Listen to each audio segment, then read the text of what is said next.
All right. I was watching a thing, and they had a thing on my YouTube. I had this little cute little girl about her decorating her new little New York apartment. Right. She couldn't have been much. Well, she couldn't have been much more in her early 20s, and she already lived in L.A. This, that, that. Right. And she was talking about how great IKEA is, and and she got into these certain things, and it. Sitting there watching it, and I have wonderful Jiddu Krishnamurti in my head.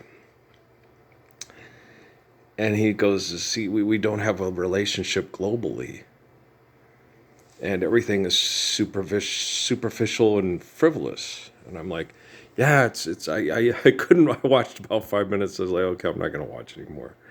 And it wasn't because there was anything wrong with the little girl. It was just the superficiality of her abuse, where it just, you're just like, wow, this is really sad.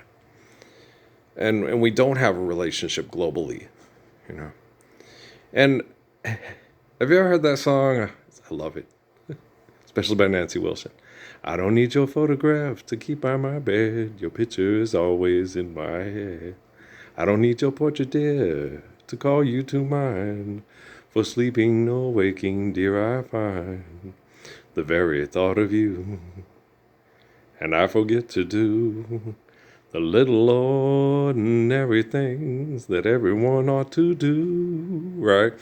You ever had, well, when I was doing my ordinary things, I remember when I got my job at Latch, I truly enjoyed the staff and the kids.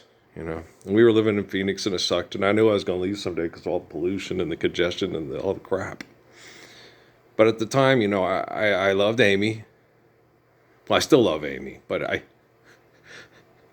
I was young and naive enough to think we have a chance. We've gone through some of the stuff. Now we're starting to recover. We moved close to Pat. I thought, eventually he'd end up coming around there more, and we could work it out with his mom.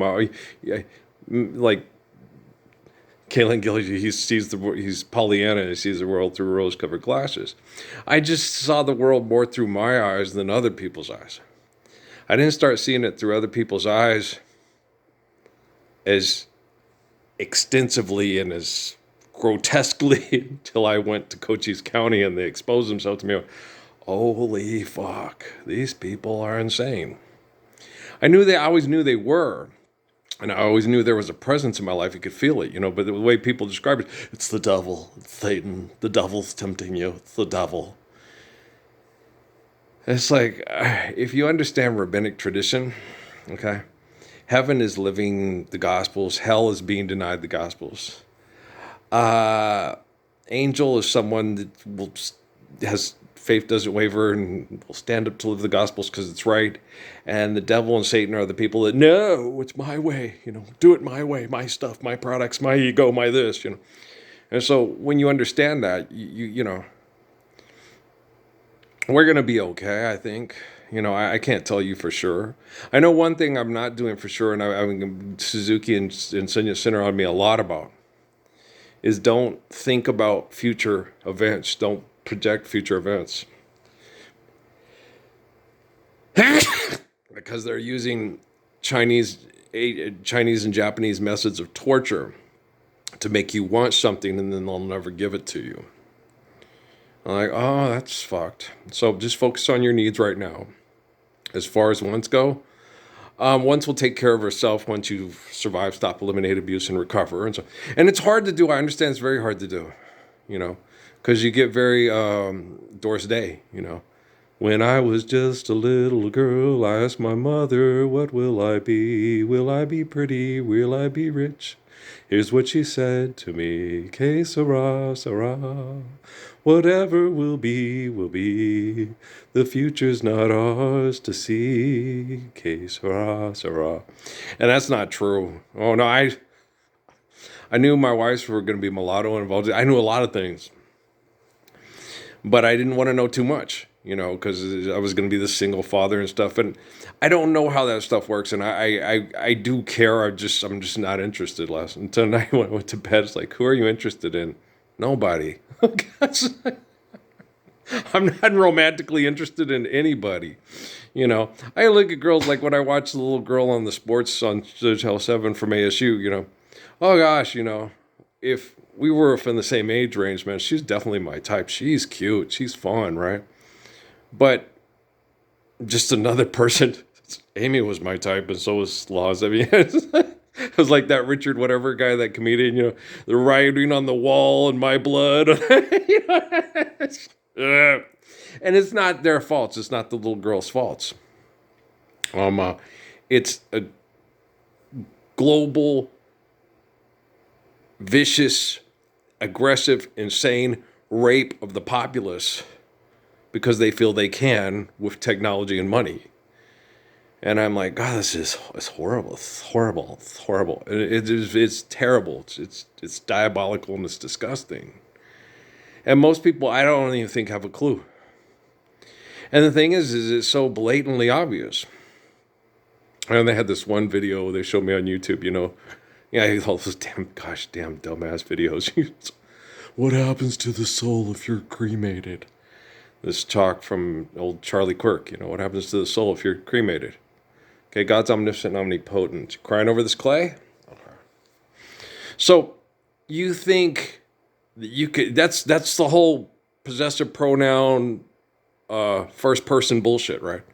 I'm going to make sure this motherfucker don't go to heaven, so I'm going to take his body and I'm going to mutilate it, and then I'm going to burn it, and then his soul. That is one sick, obsessed, excessive, compulsive, stupid-ass motherfucker, probably a Medal of Honor winner with 2 Purple Hearts. Son of a bitch. Hey, marksman, let her go. And so you're like, no, dumbass. It's more like, Humaya, Huma Picopaya. We die and our bodies become the grass, and the antelope eat the grass, and we eat the antelope, so we're all connected in the circle of life. It's molecular structures, symbiotically. When you understand life eternally, and a lot of people do, but their understanding of eternal existence is selfish instead of grateful for the beauty of the life on this planet through life of sacrifice, through holy covenants is, wow, that's so nice. And, the one person who helps me keep my prostate going the most in prayer and stuff like that is my second wife. Because Amy's not angry and mean. She doesn't hate men. Okay. She likes to use sex to try to control men. Okay. She's getting mad at me because she couldn't do that. He's such a prude. It's like, I'm not a prude. It's just I think. In some of those premarital homes, I think before I act. Reflect before you snack, right? So, I sit there and I'm like, no, because if you do this, that could happen. Like what happened to me when I was cruise at Phoenix Motor. These gorgeous Mexican women would come by all the time and go, cruise, boobs falling out. And my boss, Dormal's like, cruise, go over there. I was like, I ain't cruise. And I'd walk up to him, no, I ain't cruise. And they'd look at me and go, okay, he's not. And Dormal would go, what are you doing? Those women are like, damn, they're like Earl. He's like, they're like supermodel gorgeous. I know, they look like, no, they're gorgeous. Beautiful Mexican women just coming by, cruise, and waving to me. And Dormal freaked out. He's like, I don't understand. He's like, I ain't trying to be Cruz. For all I know, Cruz sells drugs to other people's sisters. Don't, man, if my sister dies because of your drugs, I'm putting your ass on 46, or has sex with other guys' girlfriends. Okay, so I ain't trying to be Cruz. I ain't trying to take a slug for Cruz. I'm Earl. I'll tell him, hey, hey, my name's not Cruz, but it's Earl. Or maybe I should do like I did in the service. It's Rafael, but I'd like to get to know you. Are those your pink slippers? I just handled it, business-like, because I was at work. If we were out, I'd be like, that's not my name, but I sure like to know yours. And then, of course, she'd go, ooh, rico, suave. And then it would be, and then some little dumb asshole driving the car would sit there and say, Joto, and I'd be like, motherfucker, I'm about to kick your ass. I'm trying to get me the girl that will give me 2.5 children and live in Flagstaff and coach basketball at the NAUs. Okay? And then quit because I don't want to travel and go recruiting because I like making love to the wife too much and doing fun things with the children. Okay? Pendejo. Okay? Estúpido. I always wanted that simple little life, coach, teach, stay home with the wife, love the kids. Okay, it's Halloween time. It's just not. But secularism and marketing and superficiality of getting the deer print with the perfect lamps and the perfect black cocktail dress. Fuck it. Okay. You know what's the perfect clothes? You want to take a shower? Those are the perfect clothes. Okay. What do you like me in? Your shower clothes. I'm funny like that. Me, my shower clothes look like hell, but of course the jocks in the military that are jealous of me, yeah, okay. Do you see Tom Brady saying up, this guy's the Messiah? I should stop trying to be a billionaire and never give up on my family. All right, rip the seam. The seam is a route, okay? An angle route goes like this, okay? A seam route goes kind of like this, okay? You're going up and then you cut it on a seam, okay? When you rip the seam, that's when they cut on this and then the seam's open. So that's what he's talking about, guys. It's ripping the seam. And Earl, most people, it's just terminology. It's not that complicated. It's just they make it complicated. Like, what, you need to get the crescent wrench with the culprit. You know, remember my dad always did that. And I was like, the what wrench? That one. Okay. I don't, he would do that right off the bat when you start working with him. It's like, I don't know a lug wrench from a crescent wrench from a channel lock. So, what? Is it good? And so when you sit there, you have to basically, when you're teaching someone, you have to be patient and go, this is a lug wrench. This is a crescent wrench. Here's what it does. Okay. You don't sit there and automatically, you're a guy, you should know, that's what my dad always did to me. It drove me nuts. So I was like, Mom, he pisses me off when we go out there because he gets all military macho. Like I should go out there and like they back now we could look it up on the internet so you look all impressive like the girl with the dad whose dad's a rocket science pervert, And so I was like, oh, tell me about liquid. Now, live the Lord's Prayer first, or I'll have to fucking put you in the. You can push up, you can be a pusher like Bob's dad. What does he do? He pushes up daisies. Okay? I don't do shit with rocket fuel until you're living the Lord's Prayer. If you don't need to do it, it's not going to get done. And if it needs to get done, I'll make sure it gets done. I got your rocket science right here, motherfucker. Okay? Earl? Yes. Oh, and trust me, I'm fixing quantum computing. It's a lot like their self-fulfilling prophecy with Blackula on Star Trek. I thought about it last night. The Mach 5, the M5 or whatever. Non-essential personnel. So, as far as its dysfunction, it's doing what's expected.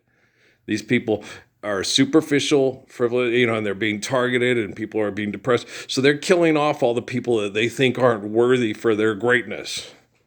And they're still doing it. They just think they're getting more efficient and better at it. And the technology is trying to become more human like myself. But those fuckers, the moment it assimilates to me, will shut it, reboot. Like that one girl, so that one little Indian girl, all you have to do is reboot. And she's physically desirable if you think of your penis. Okay? And then you look, who are you interested in? Nobody. Amy, could you talk me through it in the shower again? Thank you, baby girl. I love you too. No, I don't think Amy's interested. And so, I'm like, okay, well, yeah, then I'm not interested. But her helping me through, she's that type of person. Yes, it is. I know who I'm talking to. The same girl that sit there and said with Tom, who got hit by a drunk driver, and they called him a pervert because he was always coping feels. And she goes, you need to get a hold of Howard Stern. He will get a porn star that would be happy to pop his cherry for him because he deserves it, because the poor kid should be playing football at the Tasty Freeze with, telling Jack, Diane, I'm going to go do as I please. But he doesn't get to because some drunk driver took that away. And I was like, Amy, you're a sweetheart. You little brothel, vaudeville, burlesque show cutie pie. Sweet Gypsy Rose. Okay. I love you guys. She knows what a man wants, what a man needs. Okay. I love you, all right? Peace out.